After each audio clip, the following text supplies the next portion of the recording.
Hello guys, welcome back to my channel and another vlogs. তো দিনটা ছিল 25 December, আর merry Christmas সবাইকে। আর আমাদের বোঝাই রানীর জন্মদিন, তো আমি সমস্ত ঘর গোছাচ্ছিলাম। আর এদিকে বোঝাই রানীরা চলে গেছিলো ঘুরতে, বোঝাই রানী, মা আর গুলো। তারপর আমি রান্না বান্না করে ঘরদোর গুছিয়ে আস্তে আস্তে ওরা চলে এসেছিলো। তো এইদিকে রাত্রে যে কেকটা কাটা হয়েছিল, সেই কেকের কিছু ক্রিম গুলোর মুখে লাগাচ্ছিল ওর দিদি, আর ও কান্না করছিল আর আমাকে নালিশ করছে।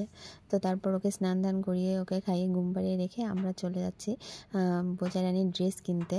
তো এটা হচ্ছে আমাদের বাজারের ঢাকেশ্বরী বস্ত্রালয়। তো সেখান থেকে আমরা ড্রেস কিনছি। ওর এই ওয়ান পিসটা পছন্দ হয়েছে, সুতির সুতি বা লাইলিন এরকম টাইপের একটা ওয়ান পিস ওর খুব পছন্দ হয়েছে। বলছে আমি সবসময় পরার জন্য, মানে পরার মতো কোথাও যাওয়ার জন্য এই ড্রেসটাই নেব। তো নিয়ে আমরা মুদিখানায় চলে এসেছি বার্থডের জন্য, মানে ওখান থেকে চাল টাল মানে পায়েসের জন্য কিছু কেনাকাটা করে বাড়ি চলে এসেছি।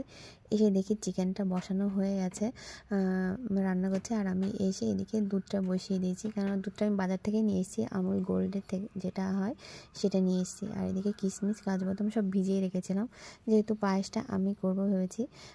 তো দুধটা বসিয়ে দিয়ে এবার এদিকে দেখছি ওরা কি করছে। তো এরা দেখি সব বাচ্চা কাচ্চা যারা আছে তারা সবার সাথে খেলাধুলা করছে আর খেলছে আর মজা করছে। আর তারপর দেখতে দেখতে সন্ধ্যা হয়ে গেছে। তো কেকটা কাটিং হবে, তো তোমাদের দাঁড়াও কেকটা দেখায় একবার।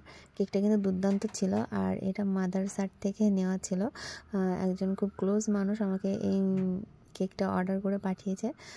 তো কেকটা দেখে সবারই খুব ভালো লেগেছে। তো আর খেতেও খুব ভালো ছিল, যেহেতু যার বার্থডে তার খুব পছন্দ হয়েছিল কেকটা। তো আমরা সবাই রেডিমেডি হয়ে গেছি এদিকে, আর এদিকে আমাদের গুলুকেও রেডি করে দিয়েছে। আর এটা হচ্ছে আমার ভাইজি। এদিকে আমাদের বোঝাই রানী বসেও পড়েছে কেক কাটার জন্য। ওর কেকটা দেখে তো আর মনে হচ্ছে না যে কেকটা কখন খাবে। তো এদিকে চলো দেখায় তোমাদের কী কী রান্না হয়েছে। এদিকে চিকেন, আর এদিকে পায়েস, আর ওইদিকে হচ্ছে লুচি। আর বাবা আনতে গেছে মিষ্টি, মিষ্টিটাও হবে, মানে দেওয়া হবে সবাইকে। তো এদিকে বৌদি আর আমাদের পাশের বাড়ি একটা পিসি, ওনারা ভাজছে লুচি।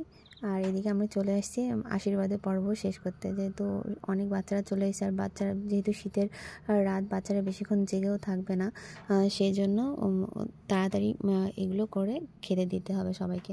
তো এদিকে আমি সবাইকে আশীর্বাদ করছি, যেহেতু ওর মা তো বাড়িতে নেই, সেজন্য সবাই বলছে না মাসি আগে আশীর্বাদ করুক, যেহেতু মায়ের পরে মাসির স্থান।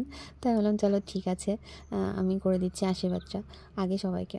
তো ওকে একা আশীর্বাদ করলে তো হবে না, আমাদের এখানে সবাই আছে। আর গুলু তো আগে আগে আসছে আগিয়ে, তো সেজন্য সবাইকে আশীর্বাদ করে আমি সবার হাতেই পায়েসটা দিয়ে দিয়েছি। এবার বাদবাকি যারা 3জন স্ত্রী আছে তারা সবাই আশীর্বাদ করছে ওদেরকে।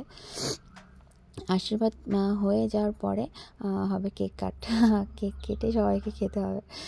তো এদিকে আমি মোমবাতিটা ধরিয়ে দিচ্ছিলাম, যেহেতু ওর 10+ হচ্ছে এবার, তো সেই জন্য 10 লেখাই মোমবাতিটা আনা হয়েছে। আমি ভুল করে 11 নিয়ে চলে এসেছিলাম।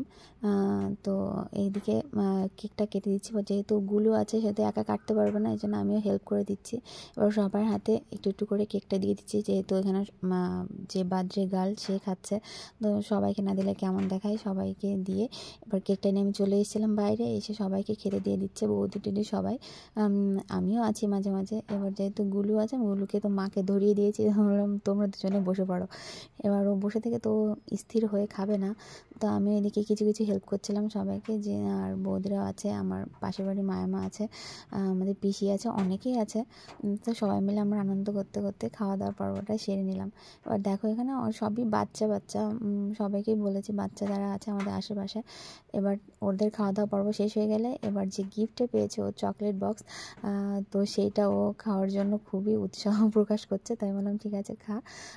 তো টাটা বাই বাই, আমরা এখানে ব্লগটা শেষ করছি। ব্লগটা ভালো লাগলে অবশ্যই লাইক, কমেন্ট অ্যান্ড সাবস্ক্রাইব করুন।